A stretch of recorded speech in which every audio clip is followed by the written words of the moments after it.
JC News Debate.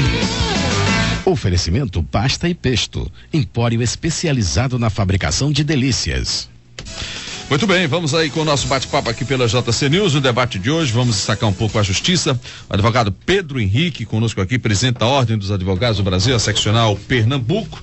E nós vamos conversar também com o procurador-geral do Ministério Público de Pernambuco, procurador Aguinaldo Fenelon, Ciro Carlos Rocha, pelo Jornal do Comércio, conosco aqui, Jamildo Melo, pelo blog de Jamildo também. Então nós teremos certamente um bom papo aí, né, para até às 11 horas da manhã. Você ouvinte pode participar, se assim quiser, mandando sua mensagem através do painel interativo. Presidente, muito obrigado pela presença mais uma vez aqui nos estúdios. Bom dia. Bom dia, Aldo. Eu que agradeço o convite e debater junto a gente tão ilustre tema tão importante como a nossa justiça pernambucana. Acho que a pauta foi feliz e eu estou à sua disposição, Aldo. Olha, me permita, Ciro e Jamildo, deixa eu fazer a primeira pergunta, presidente.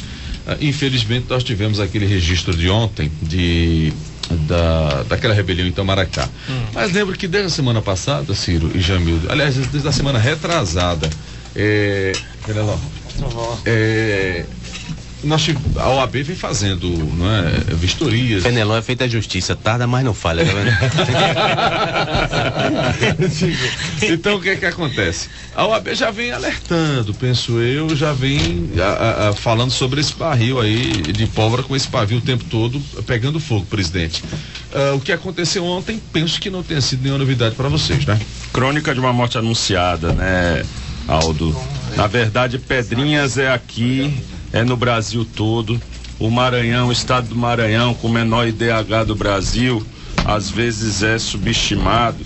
Quando houve aquele colapso que trouxe perplexidade a toda a sociedade brasileira, acreditaram alguns que aquilo era uma realidade maranhense, mas não, é uma realidade nacional. O nosso sistema penitenciário no país está em colapso e a OAB sempre soube disso e sempre foi protagonista em provocar discussão e cobrar políticas públicas mais eficientes, reverter mais recursos para esse sistema que está falido. A culpa não reside em um governo, nem apenas em governos, é um problema de gerações e também de várias instituições. A própria advocacia, Ministério Público, Poder Judiciário, Defensorias Públicas. Deve haver um esforço coletivo muito grande, aliado, claro, à União Federal, governos dos estados, para reverter recursos para acabar com a principal das mazelas, que são muitas, que é a superpopulação carcerária. Entendo. Ciro, amigo, vamos começar? Bom dia. Bom dia. Obrigado pela presença. Um prazer grande, viu? Presidente, e essa questão também da agilidade da justiça, né? Os julgamentos dos processos, as pessoas que estão lá esperando julgamento. O principal reclamo dos presos. Nas nossas visitas, o principal reclamo dos presos é a inércia ou a morosidade da justiça.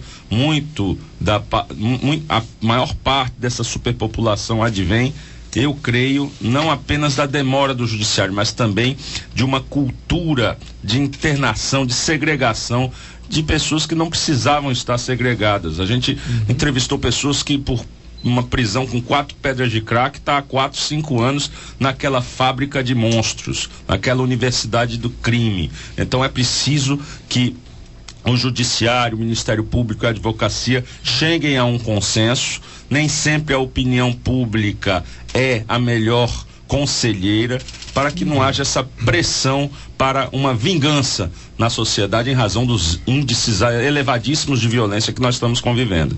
Exatamente, aquela questão da pessoa fazer com as próprias mãos, né? Está chegando nesse estágio, infelizmente. Doutor Fenelon, como é que o senhor está observando todo esse movimento aí? É claro que, agora há pouco falar com o doutor Pedro Henrique, a OAB já vem dando,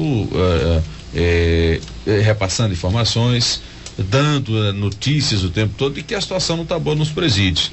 Isso a gente sabe que não é novidade, né? Há um bom tempo essa coisa já está sendo colocada às claras aí à sociedade. É que o Ministério Público observa mais esse problema que a gente tem para resolver. Bom dia, Aldo, bom dia, Ciro, bom dia, meu amigo Pedro e Jamildo. Para mim é um grande prazer, primeiro, falar com vocês aqui, falar para todo esse povo da JC News. Quero dizer que esse erro é um erro que já vem se acontecendo em muito, como aqui já foi colocado. E não vai adiantar a legislação. Vai se fazer lei, mas e não vai continuar da forma que está. Eu vejo isso. Primeiro, o que está faltando é o envolvimento do homem público. A vaidade tem acabado esse país dos homens que assumem o poder. Numa forma, tanto no judiciário, no Ministério Público, tanto nas polícias, os que decidem. E assim eu quero dizer isso em poucas palavras. Precisa os que trabalham, Jamildo, na justiça, compreender que seu papel é servidor público. As audiências são adiadas, se chegam atrasados nas audiências, muitas vezes se deixam os processos em cima das mesas sem despachar, falta aquele compromisso do sistema de justiça, já vem da própria delegacia, que os inquéritos muitas vezes demoram para concluir. Agora, tudo isso já é o efeito de uma causa nesse país, já é educação. País que investe forte na educação diminui os presídios. Não querem agora inventar essa história, diminuir a menoridade. Vai encher mais outros presídios, como se fosse a alternativa para combater a violência. E a pressão popular, de forma violenta, como foi bem colocou aqui com Pedro Henrique colocou, não é a solução. Agredir as pessoas, violência se combate com paz, com cidadania e não com violência. Então eu vejo o sistema penitenciário falido desse país. Estamos construindo presídio, mas daqui a mais 2, 3 anos já está cheio de novo. Olha, todo homem, vou dar uma declaração agora e desafio contestar, quem quer que seja, que está nos presídios, principalmente começaram a maioria na FUNASE. Depois pegou a maioridade e voltou para o presídio. Abandonaram a escola. Educação não é outra coisa, não. Pergunta aquele criança e adolescente que está na FUNASE. Se comecei a estudar, depois abandonei a escola. É 100%. E tem que trabalhar a médio prazo e sair do discurso e ir na prática, porque no discurso prioridade é a educação. Viaje aos municípios onde veio a educação e escola em casa de pessoas que alugam a casa para ser uma escola. Não precisa viajar, não. Aqui no Recife a gente tem isso. É uma vergonha. O erro desse país está na educação. O professor ganhou miséria, não tem estrutura nas escolas e faz de conta com dado estatístico. Hoje temos 5 mil, 10 mil, 20 mil alunos. O homem passa sendo esse país pelos homens públicos e hoje, dados status números e não ser humano. Então esse é o primeiro grande erro, está na educação. Para o sistema penitenciário não vai ter jeito. Do outro lado, quando chega a causa, o efeito da causa, quando chega na justiça, quantas audiências, Pedro, são adiadas? Aí faz mutirões. Até julgamentos adiados. Olha, o mutirão é a maior prova de incompetência de um poder quando diz, nós estamos fazendo mutirões. Por quê? Porque não trabalhou? Porque não trabalhou? Porque não se fez as audiências, não se fizeram os júris. É isso que está acontecendo nesse país. Falta de compromisso. Descer do poço da vaidade e entender que seu papel é servir. Como é que se pode conceber num país que o homem tem medo de um juiz? Chega numa audiência, o cidadão treme na justiça, como se o juiz ou o promotor fosse acima do ser humano. Isso é um grande erro. O povo, ao invés de ter o prazer de dar um depoimento, chega lá tremendo. O juiz já grita, se o senhor, olha, só pode ser preso e processado. Aí inibe a justiça para servir ao povo e não para intimidar o povo. O povo tem medo de delegado, tem medo de polícia, tem medo de justiça. Quem já viu isso? A gente tem que reverter esse papel, sair do pedestral e entender que o homem de justiça é para servir a sociedade. Jamildo. Bom dia a todos.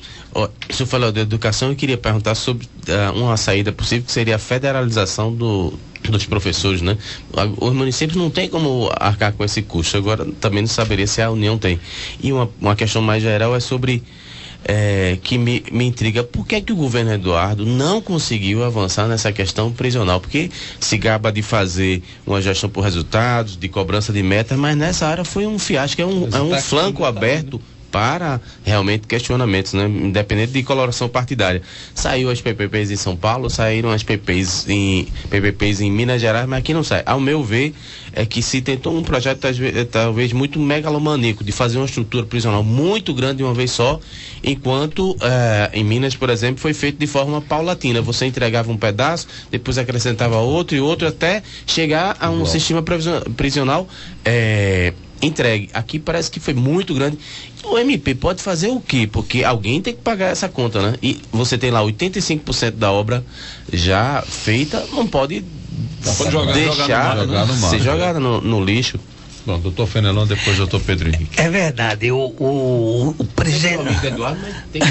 Não, eu sou procurador-geral, amigo do governador, um bom relacionamento temos que ter com os poderes, isso é importante.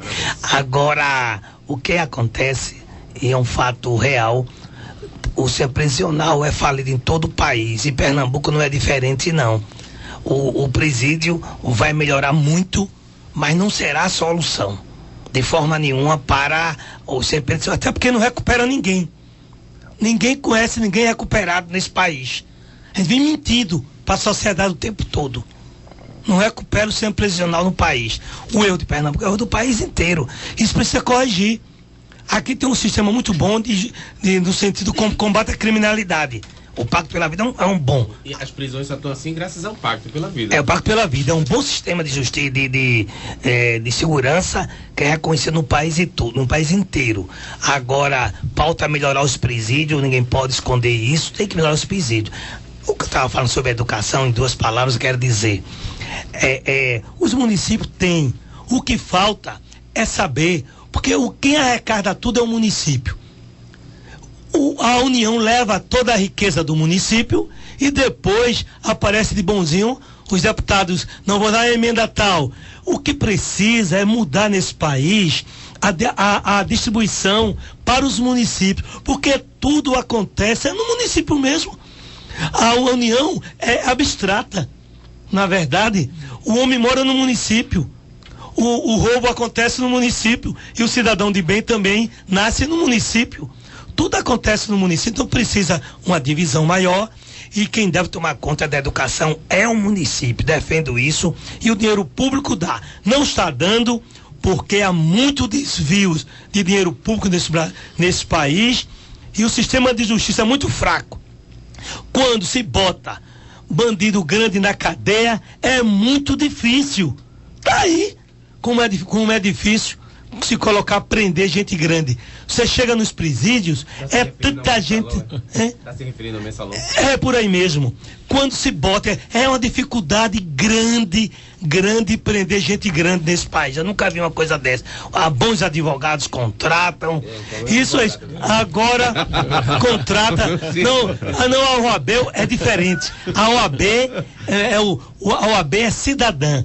O advogado é uma posição individual que tem que ter a defesa do bom advogado, certo? Defende os processos, demora, porque tem recursos à vontade nesse país e para se chegar ao fim é muito difícil. Então, não é fácil, mas eu queria só em um segundo dizer, parabenizar a OAB por causa de uma coisa. A OAB de Pernambuco eu considero uma das mais atuantes desse país. Teve 2 posições que o Ministério Público hoje rende homenagem, importantíssimas. Concordou com a decisão do TSE, em que terá o poder investigatório do MP nas eleições, como também da PEC 37, indo de encontro, inclusive, Pedro, ao nacional. Por isso, tenho um respeito a Vossa Excelência muito grande. A OAB de Pernambuco é uma OAB exemplo nesse país. Pedro, amigo, é um respeito recíproco, Fenelon. Você sabe da nossa admiração por você e pela instituição Ministério Público. Na verdade, essa pseudo-luta de classes entre juiz, advogado e promotor, isso tem que ser uma página virada no passado. temos muito mais coisas que nos aproximam do que nos distanciam. Nossa pauta é comum, nossas finalidades é comum. Todos nós rendemos homenagens ao cidadão, né? Nossos destinos, nossa vocação é prestar serviço público, e a advocacia assim o faz, embora em ministério privado. Sendo objetivo quanto à questão prisional, acho que o governo Eduardo Campos avançou em algumas coisas sim. Por exemplo, haveria um colapso no sistema do curado, lá no presídio conhecido como Aníbal Bruno, caso não tivesse havido uma ampliação significativa. Mas mesmo assim hoje, daí é o que o nosso Fenelon falou, é enxugar gelo. O número de internações é muito grande, de encarceramento, então hoje ainda tem uma superpopulação de 5-1. 5 pessoas a mais do que a capacidade. Estaria em 8 ou 9 caso não tivesse havido essas obras. Agora acho que o governo falhou na questão de Itaquitinga.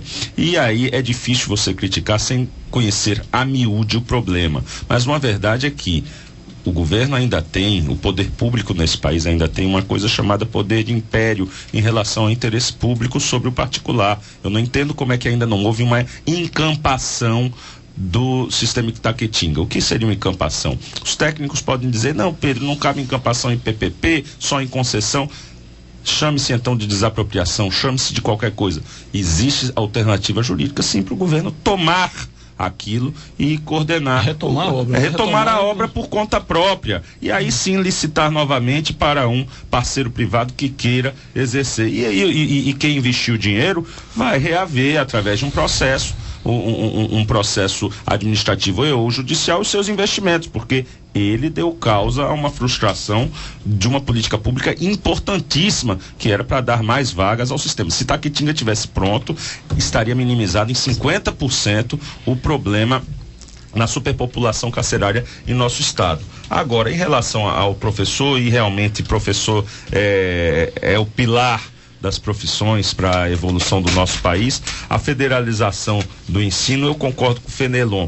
Federalização do custeio, mas não do Ministério, do exercício da educação. Na verdade, há sim uma distorção no nosso Pacto Federativo desde a Constituição de 88. Ela delimitou muito bem a repartição de receitas tributárias e delimitou também as atuações suplementares, complementares ou exclusivas de cada ente, município, estado ou federação. Só que deixou para a federação um cheque em branco deste tamanho chamado contribuições sociais, que são as receitas que mais oneram inclusive o setor produtivo. Você paga um COFINS em 3% do seu faturamento, você paga PIS, paga contribuição social sobre lucro. Isso é um volume de riqueza muito grande, de receitas muito grande, que não são partilhados. E o ônus da segurança pública, o ônus da saúde, o ônus da educação, e mantém-se conforme o Pacto de 88. Então realmente precisa fazer uma revisão dessa repartição das receitas tributárias em nosso país. Nós estamos ouvindo aqui na JC News, presidente da OAB, Pedro Henrique Reinaldo Alves, o procurador-geral do Ministério Público de Pernambuco, Aguinaldo Fenelon,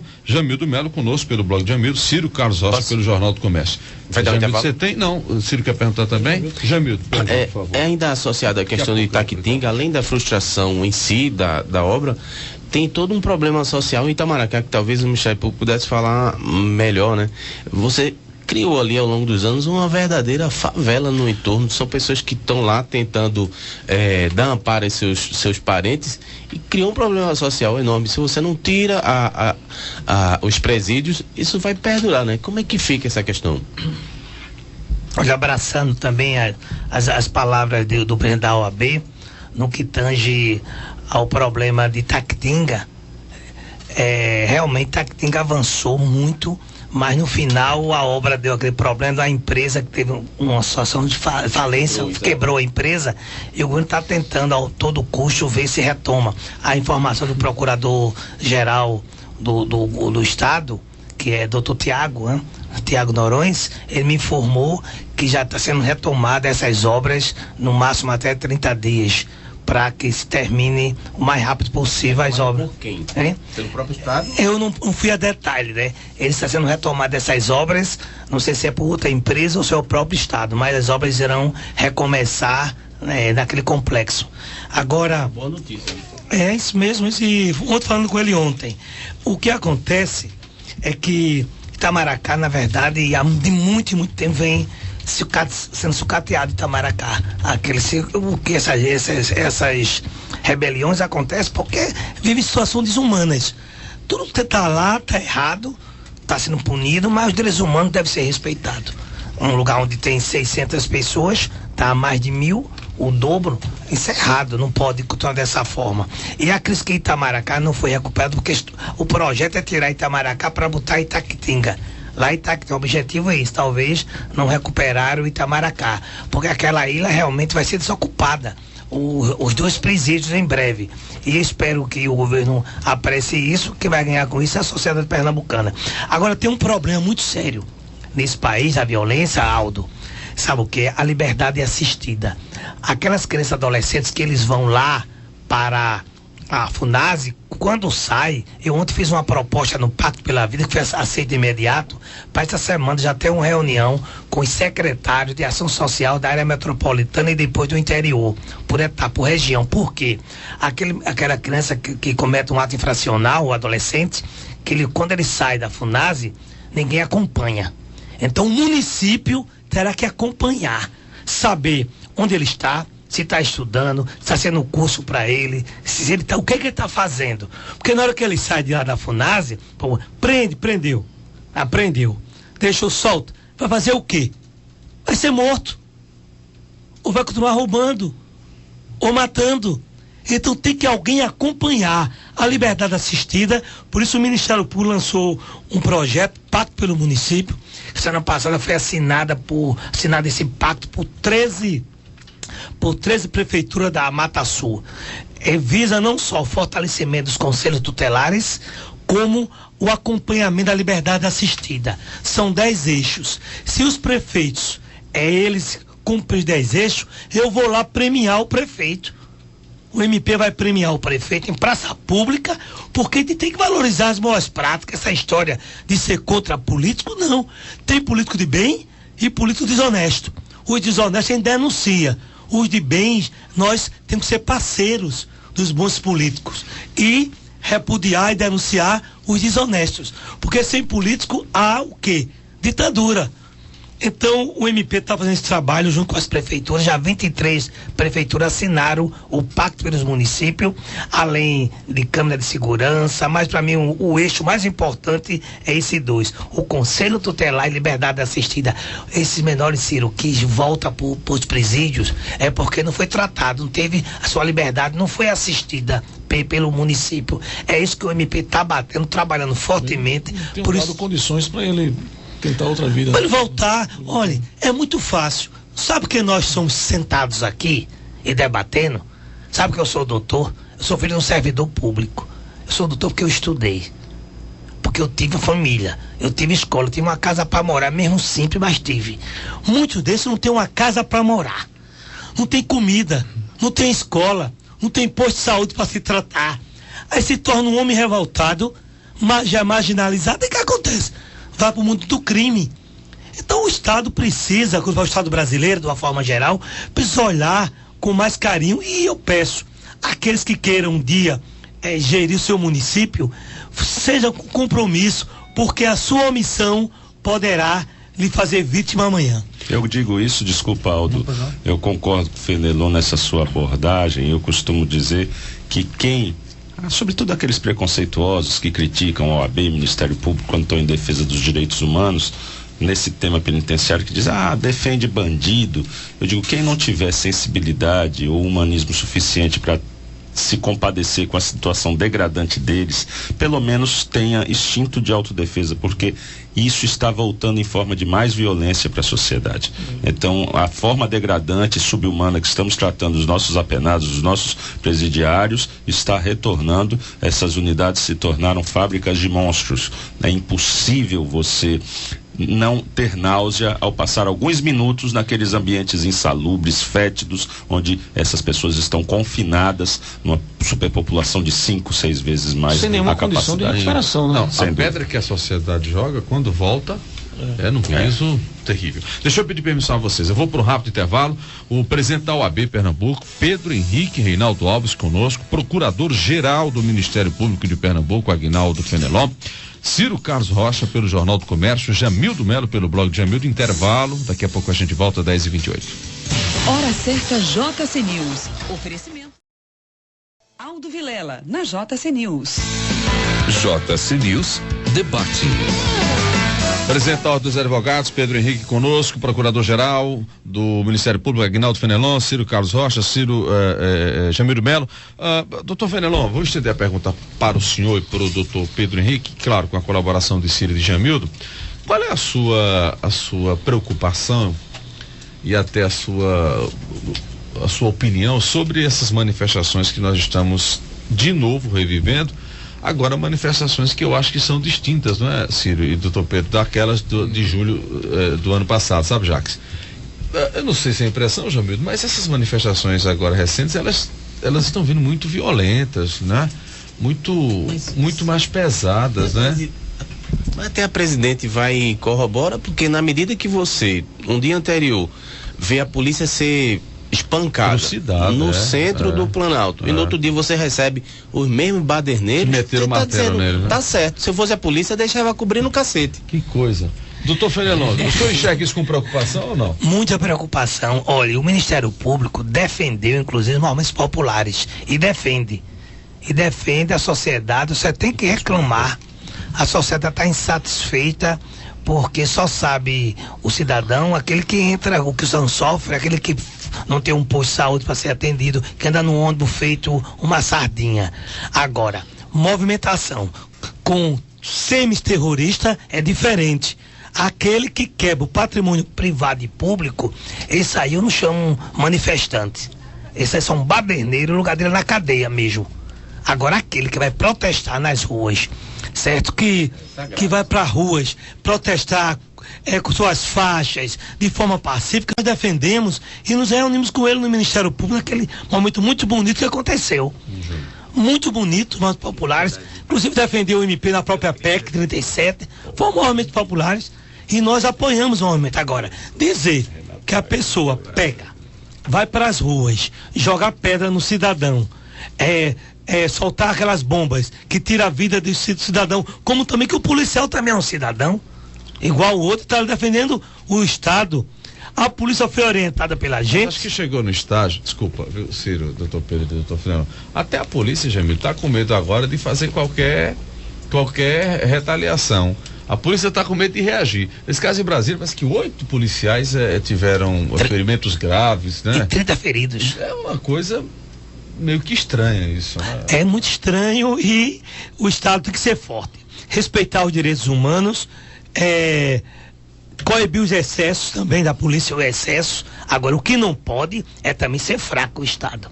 Aí o cidadão não aceita mais de 80% da população já se posicionou contra os movimentos populares de forma agressiva. Então, a minha posição é essa: respeitamos os movimentos populares, apoiamos os movimentos populares. Agora, a baderna, lugar de baderneiro, não é nas ruas, não. Lugar de baderneiro é na forma da lei, ser punido com prisão. Doutor Pedro.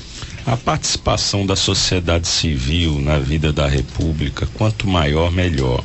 E ela, eu acho que é o caminho para a solução de muitas mazelas do nosso país. A evolução das nossas instituições depende de uma cobrança mais direta da sociedade. E isso a gente celebrou muito efusivamente em junho do ano passado. Como o nosso estimado procurador-geral colocou, aquele movimento de junho foi muito bonito. Aquelas pessoas, famílias, 3 gerações de uma mesma família na rua de forma pacífica para dizer que as coisas não estão bem, que precisa mudar, que o Brasil precisa mudar, que os políticos estão sendo vigiados, olhados pela sociedade. Foi uma coisa que nós só podemos lutar para garantir esse direito do livre exercício de associação, que está previsto na Constituição, a associação para fins pacíficos. Desde então, a OAB se colocou de forma muito clara, contrário àquelas vendas, aquele anonimato, aqueles black box que tinham o propósito de fugir da ação da justiça. Quem cobre o rosto para soltar bombas, quebrar vidraças, ele está querendo frustrar a atuação da justiça e está incorrendo em uma série de crimes. Vandalismo, lesão ao patrimônio público, danos ao particular, até a quadrilha, a formação de quadrilha. Então, como tudo no nosso país, grande problema é a efetivação da lei, a gente fazer cumprir a lei. É uma realidade muito nova, isso atenua um pouco a culpa do Estado, que não estava preparado, mas tem que se capacitar urgentemente. Nossas polícias têm que se capacitar para esse novo fenômeno, que não é só brasileiro, é mundial, na Europa, na África, nós estamos vendo isso em todo o país. Agora, existem formas, num ambiente democrático como nós temos, claro que toda democracia precisa ser aprimorada, isso é a nossa luta dioturna, quem luta por justiça luta também pelo aprimoramento da democracia, mas uma forma muito mais eficiente para se aprimorar as nossas instituições é a pacífica, é através do judiciário. Eu acredito muito no judiciário, Aldo.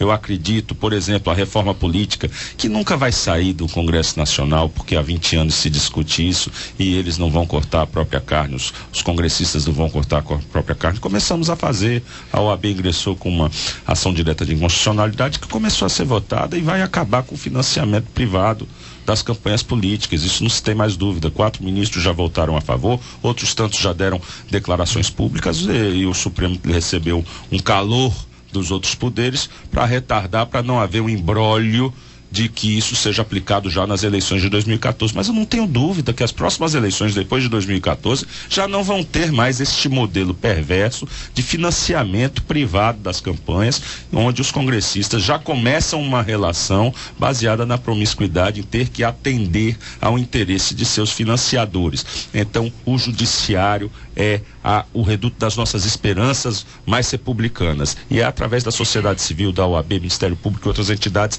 que vai poder socorrer a sociedade, provocando o judiciário para essas iniciativas, fazer o que o Congresso não faz. Ciro quer fazer uma pergunta? Nessa questão das manifestações, eu só queria, lembramos aí de junho de 2013, agora há pouco, 30 anos das diretas, aí eu acho que é um risco também de tantos discussão e projetos para Congresso, tal, não terminar inibindo a manifestação pacífica, né? Você tem projeto aí para proibir o uso de máscaras e coisas, isso termina misturando as coisas, né? É o ruim sobrepondo aí o bom, exatamente, né? Eu acho que isso tem que tomar esse cuidado também. Muita moderação, sem dúvida, não pode se tolher o exercício dessas manifestações, desde que pacíficas. Era isso que eu ia perguntar, mais ou menos, mas de uma maneira talvez mais objetiva. Como operadores do direito, o que é que vocês acham desse projeto de lei que está em discussão no Senado, que prevê transformar o vandalismo, acho que é dessa maneira, né? Em terrorista? Simplesmente pegar e tentar acabar com essa manifestação ruim, não a boa prática, né? Todo mundo tem direito de protestar. E aproveitando, já que vocês são muito bem informados, vai dar da interpretação do juiz, viu? O que é que aconteceu com aquele vândalo que queimou o ônibus aqui no Recife? Porque isso é uma coisa importante. Não pode esculhambar, tirar onda e ficar por isso mesmo. Se não vem outro palhaço e quer fazer a mesma coisa, ou pior. O que é que aconteceu? Não sei se vocês viram, antes da resposta, essa semana, essa coisa é bola de neve.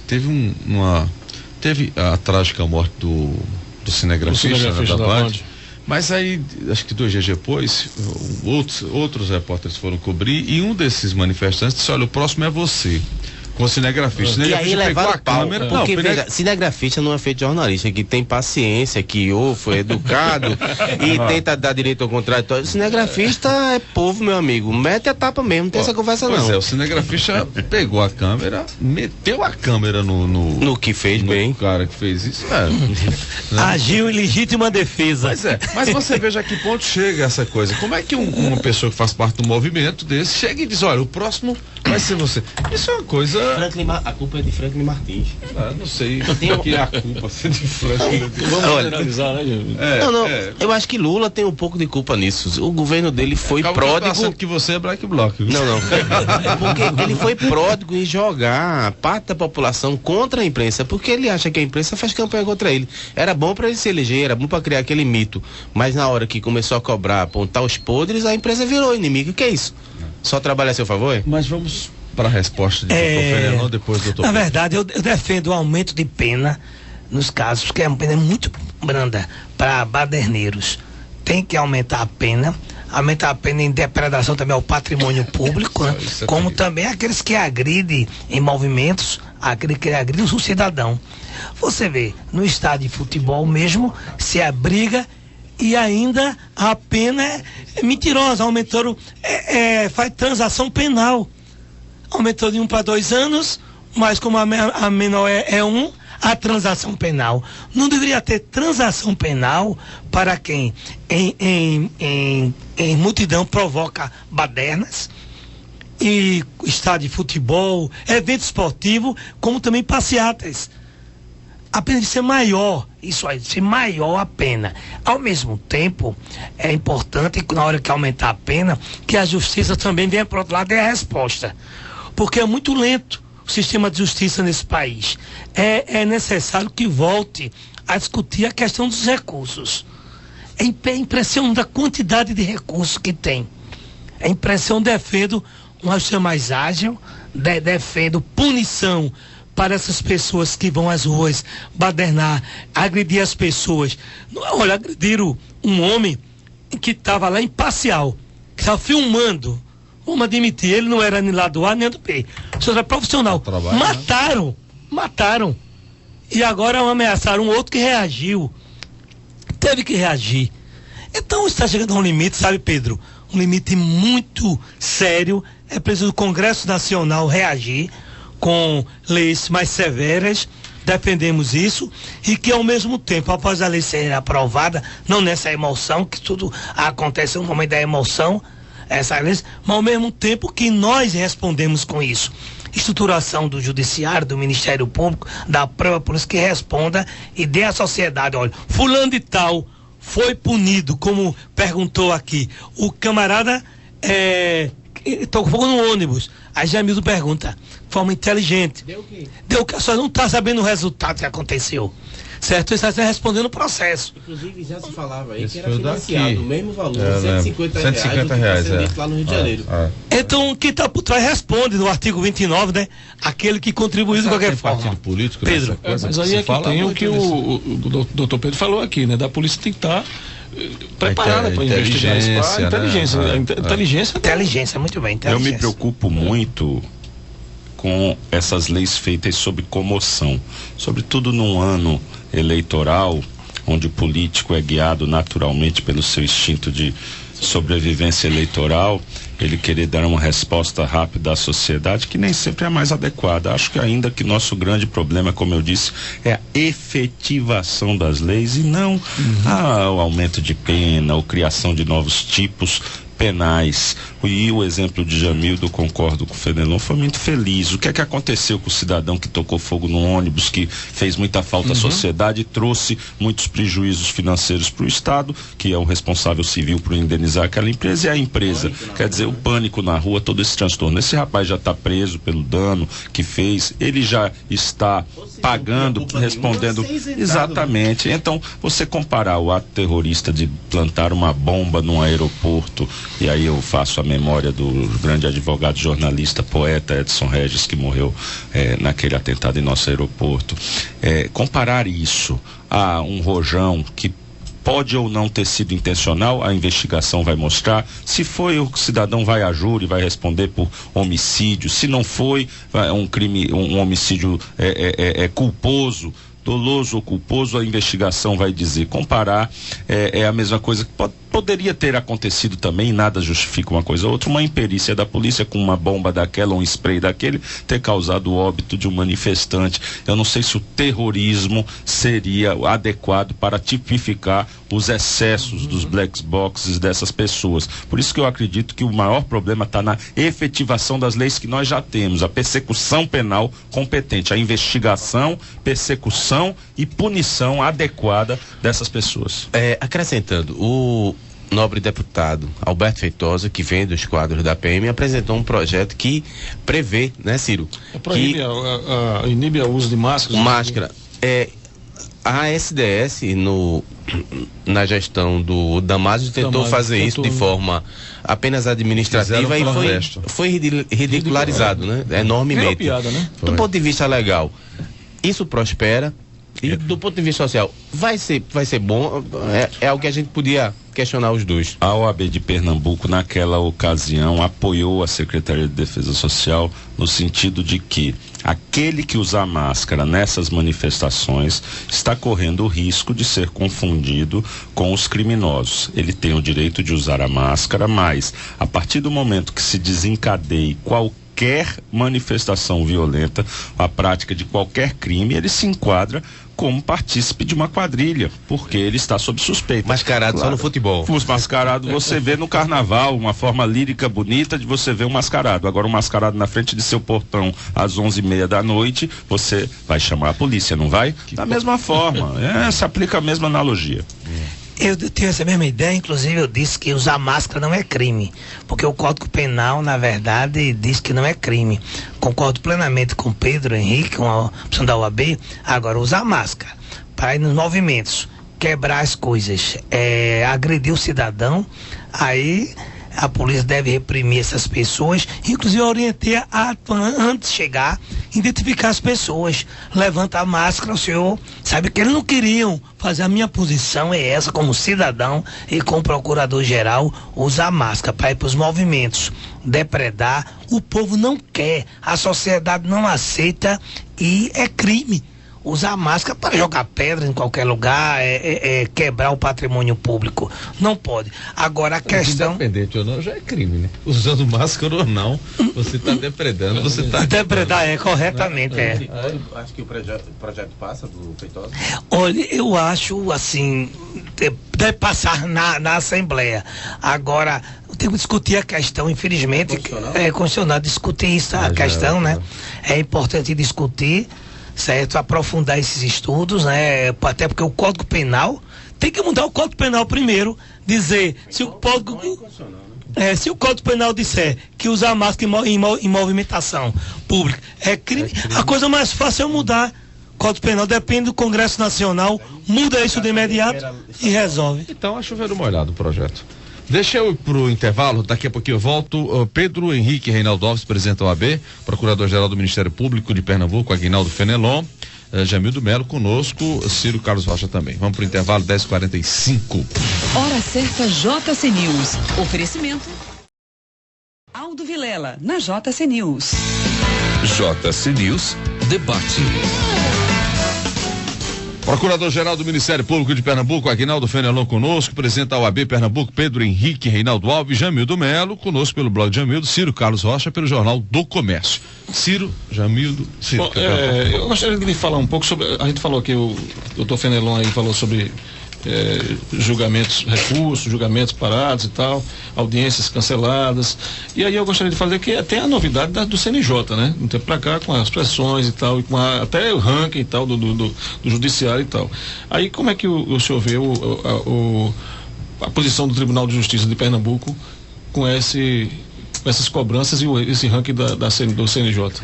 Começou a melhorar muito o Tribunal de Justiça de Pernambuco. Começou esse trabalho sendo feito ultimamente. O ex-presidente, doutor Jovaldo, nomeou vários juízes. O que acontece é a falta de magistrado também. Poucos magistrados, faz o concurso para 150 vagas, só passa 23. É impressionante como os concursos são concursos que eliminam os candidatos fáceis. Então, eu estou abrindo um concurso agora no Ministério Público. Dentro desses 15 dias está saindo o edital, minha gente. Já estou anunciando primeira mão aqui. O edital nosso vai sair, é a Fundação Carlos Chagas, né? Que vai fazer o concurso. E inicialmente outro concurso que eu chamei 65, tinha 15 vagas, mas chamamos todos que passaram 65. E mesmo assim, tem um déficit do MP. Mesma coisa no judiciário. Faltam juízes. Esse agora, quantas vagas? Esse agora eu vou abrir, acredito, para cerca de 20 no máximo. E. Então vai com mais de 80. Vai chama. Porque é o orçamento que nosso é pequeno, aí todo mundo vai chamando. Chama 20 por ano. Ou chama até mais, dependendo. O turnover é grande também, né? O turnover é grande. Eu não entendi. Turnover. O giro também muitos se aposentam, muitos passam a ser procuradores, outros vão para o judiciário, como aconteceu 2 promotores nossos, um promotor agora foi ser desembargador. Pegou um salário melhor, É porque a gente tem vocação para o judiciário, eles querem ir. Eu mesmo admiro o judiciário, mas minha vocação é no Ministério Público. Não vou sair do MP nunca para disputar o quinto, apesar de respeitar e ajudar os colegas que tem essa opção, mas é uma questão de vocação mesmo, ser promotor, nasci para ser promotor de justiça. Então precisa realmente melhorar. O MP tem um orçamento de 2%. É o menor orçamento dos poderes, é do Ministério Público. Temos apenas 8 juízes, mais do que promotores em Pernambuco. Mas mesmo assim, estamos com promotores em todo o sertão de Pernambuco. Conseguimos deixar promotor após a nomeação e estou abrindo novo concurso. Acredito, com nomeação de servidores, aumento de varas, certo? E nomeação de promotores, o judiciário vai melhorar, como também o MP vai avançar mais ainda. Acredito que a nova gestão focou agora do judiciário, através de Frederico de Almeida Neves, disse que o concurso já está abrindo concurso também no judiciário, e o desafio dele é que Pernambuco saia do ranking, que está muito ruim, no ranking nacional, o Pernambuco. Infelizmente, isso aí é coisa que vem do passado há muito tempo, e hoje a sociedade está cobrando um judiciário mais ágil. Eu acredito que a instituição do Ministério, do Conselho Nacional de Justiça, CNJ, é a instituição mais importante criada após a Constituição de 88. Ele trouxe luzes para caixas pretas que eram os nossos poderes judiciários estaduais, federais, um poder muito autorreferente, muito hermético, que a sociedade não participava. A partir do CNJ mudou até a própria cultura. Hoje os magistrados já se abrem mais para a sociedade. Isso a gente vê não só nos discursos, mas inclusive na prática. O problema do judiciário em Pernambuco estadual é o seguinte: é o patinho feio. O judiciário estadual no todo o país é o mais importante poder judiciário, órgão do poder judiciário para o dia a dia do cidadão, da sociedade, mas é o menos aquinhoado em termos de recursos públicos. Se comparar com a eficiência de uma justiça federal, que recebe verba federal, o orçamento é pífio. Então nós temos que fazer o que o novo presidente do Tribunal de Justiça, o desembargador Frederico Ricardo de Almeida Neves, falou: fazer mais com menos. Nós temos 200 juízes a menos nesse tribunal, faltando aqui no Judiciário de Pernambuco, agora concluindo um concurso para tentar selecionar mais uns 40 e já instaurando um novo concurso para recrutar mais, e poucos recursos públicos para melhor estruturar. Agora, fazer mais com menos é um desafio para os vocacionados, e aí eu vou na linha que nosso estimado Fenelon falou, de trazer os bons exemplos. Maus exemplos já temos de sobra. Estive recentemente, como vocês sabem, no presídio do Curado, naquele complexo penitenciário, e as queixas muito grandes de falta da inspeção. Eu perguntei, por exemplo, quantos juízes, os juízes têm vindo com frequência há mais de ano que não pisam lá, apesar da lei de execução penal exigir uma vez por mês, recomendar uma vez por mês a inspeção. Ministério Público, idem, o promotor de justiça não indo, não fazendo inspeção. Agora, me deram um bom exemplo, uma juíza louvável, doutora Ana Maria Silva, da Vara de Entorpecentes. Toda semana está lá, está próxima à unidade carcerária, está próxima do povo, do seu jurisdicionado, analisando em loco 20 a 30 processos. Então, sabe quanto o Estado gasta com 15 mil remoções de presos por ano para dar depoimento? Por que não se instaura lá mesmo, nas unidades carcerárias, um ambiente seguro e adequado para que o judiciário vá até lá e dê agilidade àquelas revisões de processos penais, a apreciação de pedidos de progressão de pena? Então é preciso também mudar a cultura. Fiquei muito feliz com o discurso do novo presidente do Tribunal de Justiça, que tocou também nesse ponto e tocou em outros pontos, mostrando que ele está muito sintonizado. A gestão passada do Dr. Jovaldo também foi muito exitosa. Conseguiu melhorar esses números que ainda são preocupantes. De Pernambuco ainda está com a justiça num ranking, num lugar desprestigiado no ranking nacional do CNJ, mas em alguns avanços, como na meta 18, na questão dos crimes de improbidade administrativa, nas questões do crime do júri, dos júris, teve um avanço muito grande, mostrando que quando há planejamento, vontade política, é possível fazer mais com menos. É isso que a gente vai cobrar do judiciário e tentar andar de mãos dadas com o judiciário e com o Ministério Público para tentar sair desses gargalos, apesar das dificuldades. Perfeito. Ciro, tem mais alguma pergunta? Não, e não tem nenhum movimento assim para cobrar mais recursos também, não? Eu gostaria de dizer o que aconteceu durante muito tempo, Aldo, Jamildo e meu amigo Ciro Rocha, inclusive o Pedro, é que os poderes não conversam. Precisa conversar mais, tanto o Ministério Público como o Judiciário. A gente precisa entender melhor. A OAB está começando um novo momento em Pernambuco. Então está se começando a conversar. O pacto é um exemplo de conversa, de entendimento. Toda semana se reúne, se discute. A vaidade, Ciro, tem trazido um mal muito grande a esse país. Tem que interagir, né? Os homens sequer têm o telefone um do outro. Enquanto isso, os bandidos se organizam, tem crime organizado e as instituições desorganizadas por causa da vaidade. Muitas vezes é mais fácil se encontrar em festas, solenidades, do que no dia a dia do trabalho.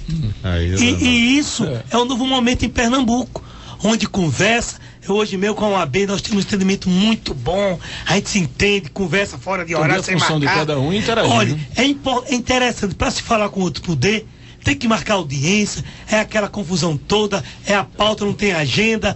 Hoje não, começou a mudar.